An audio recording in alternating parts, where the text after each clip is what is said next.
जिह sir मारी काली so sir मेरे मन बसिया तिह सर अजहू मारी सर बिन सच पाऊं नहीं। कबीर कहते हैं कि जिस बाण से कल मुझे घायल किया गया था वही बाण अब मेरे मन में बस गया है। हे प्रियतम, उसी बाण से मुझे फिर मारो, क्योंकि उस बाण के बिना मैं परम सत्य को प्राप्त नहीं कर सकता। यहाँ सर अर्थात शर, बाण, ये कोई साधारण तीर नहीं है, ये प्रभु के प्रेम का बाण है। जब साधक के हृदय में ईश्वर प्रेम जागता है तब उसका पुराना जीवन समाप्त होने लगता है, एक नया जन्म हो जाता है उसका। संसार के आकर्षण फीके पड़ जाते हैं और भीतर एक नई बेचैनी जन्म लेती है। ये बेचैनी ही प्रेम बाण का घाव है।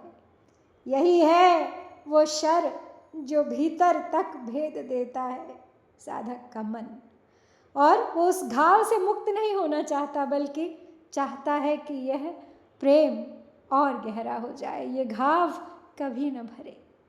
कबीर के इस बाण को, इस शर को वास्तव में 3 स्तरों पर समझा जा सकता है। पहला, प्रेम का बाण, जिस क्षण ईश्वर का स्पर्श होता है हृदय में प्रेम जागता है। दूसरा, ज्ञान का बाण, ये बाण अज्ञान को भेद देता है और अचानक खुल जाते हैं सब रहस्य, सब भेद ज्ञान के उस प्रकाश से। तीसरा है गुरु का बाण। गुरु का उपदेश साधक के अहंकार को घायल करता है, इसलिए कबीर उस बाण को फिर मांगते हैं। कबीर की ये साखी भक्ति और अद्वैत दोनों की ही ओर संकेत करती है।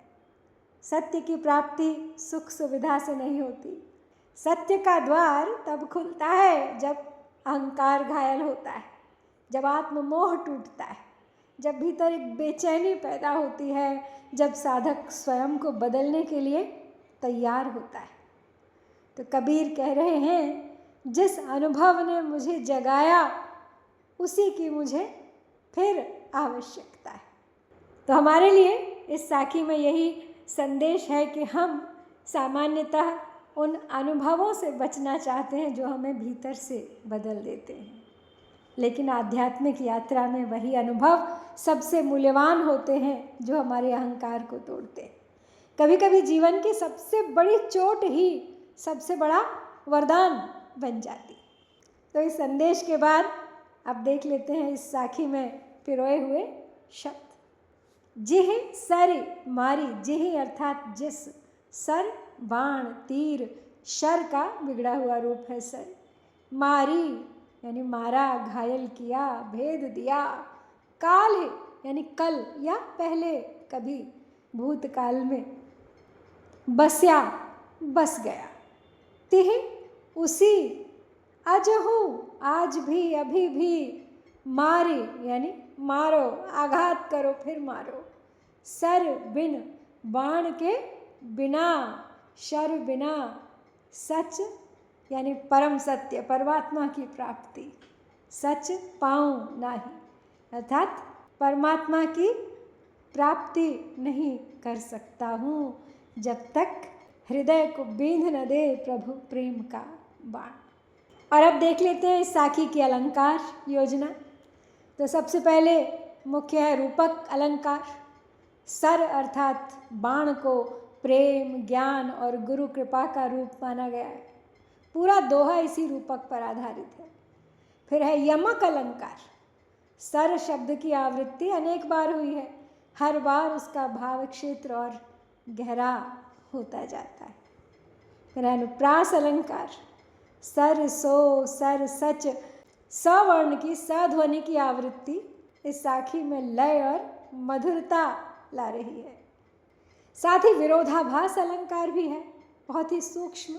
सामान्यतः बाण से बचना चाहिए, किंतु यहाँ साधक स्वयं पुनः उसी बाण की याचना कर रहा है। यही विरोधाभास काव्य की शक्ति है। और कबीर की भाषा तो विशेष है ही।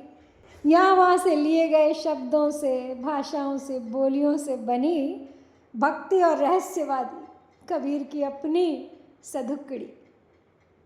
तो अंत में बस मिला है गहरा प्रश्न, वही आपको देकर आपसे विदा लेती हूँ।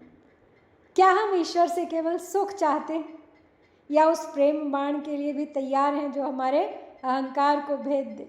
सोचिए। और शायद आध्यात्मिक यात्रा का आरंभ वहीं से होता है, जहाँ हम घाव से भागना बंद कर देते हैं और उसमें छिपे हुए अनुग्रह को पहचान लेते हैं। तो ये थी श्याम सुंदर दास जी द्वारा संकलित कबीर ग्रंथावली के विरह क अंग से 17वीं साखी। तो शीघ्र लौटूंगी अगली साखी के साथ, प्रतीक्षा कीजिएगा। जय कबीर, जय भारत।